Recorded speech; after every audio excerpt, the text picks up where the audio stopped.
প্রথমে একটি গল্প বলি। গল্পটি হচ্ছে, এক ছেলে এক জমিদার বাড়িতে আম চুরি করতে গেছে। তো সে একটা গাছের মধ্যে উঠছে, আর এই জমিদার কোনো কারণবশত টের পাইছে যে তার গাছে কোনো চোর উঠছে। তো এই চোরকে ধরবে। তো হঠাৎ করে যখন চোর সামনে পড়ে গেল, ওই চোরটোর ছেলেটা তখন বলল, রাখ, এক্ষুনি তোর বাবাকে আমি বলছি, তোকে সে আচ্ছা করে পিটাবে। তো সে ছেলে বলছে, মশাই, বাবা আমাকে কি করবে? বাবা তো আমার উপরে। অর্থাৎ তার বাবাই যখন চোর, তার মাথার উপরে তাকে, তো আর বিচার করবেটাকে? আর যদি এই বাবা যদি এই গাছে নাও থাকতো,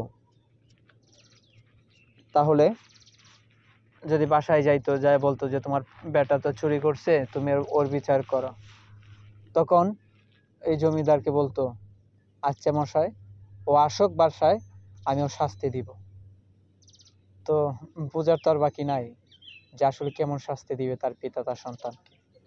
তো সেম এই দলটির মধ্যে ঠিক সেই রকমই হয়েছে।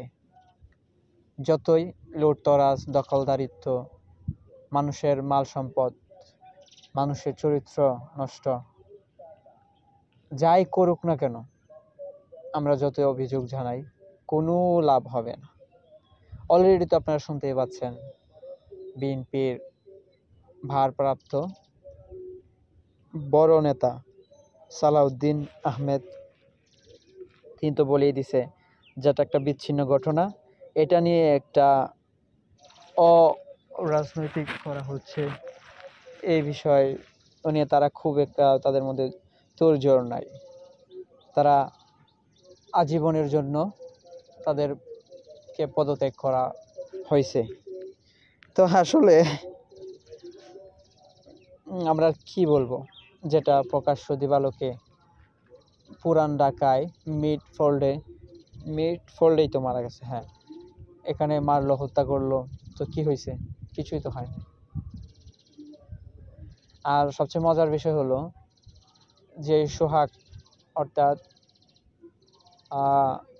কি বলে, ও ভাঙারি ব্যবসায়ী সোহাগকে যে হত্যা করা হয়েছে, সে নিজেও কিন্তু বিএনপির একজন সক্রিয় কর্মী, কিন্তু সে চাঁদা দেওয়াতে অস্বীকৃতি জানায়, সেজন্য তাকে এভাবে উলঙ্গ করে পথের মধ্যে মেরে তাকে, তার চেহারা, তার মাথা একদম তেতলিয়ে দিছে। তো আসলে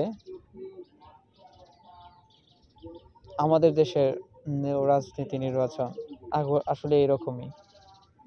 কারণ নিজেদের বাপের টাকা দিয়ে তো ওরা রাজনীতি করে না, ওরা আমাদের পক্ষের টাকা, আমাদের ট্যাক্স বললে ভুল হবে, আমাদের কাছ থেকে জোর করে জবরদস্তি করে, যে দখলদারিত্ব করে, চাঁদাবাজি করে যে টাকা নেয়, সেই টাকা দিয়ে রাজনীতি করে। আবার সেই টাকায় আবার ওই যে আসছে, হ্যাঁ, ভিডিওটা আপনাদের দেখার দরকার, যে তার পরিবারের পাশে দাঁড়াইতে বলছে তার স্থানীয় কোনো চেয়ারম্যান, হ্যাঁ, কিছু টাকা পাঠাইছে, যেটা আপনারা গ্রহণ করেন, আপনাদের সন্তানদের জন্য এটা ব্যবহার করবেন। আসলে যে মারা গেছে সে তো আর ফিরবে না, সে তো আর আসবে না।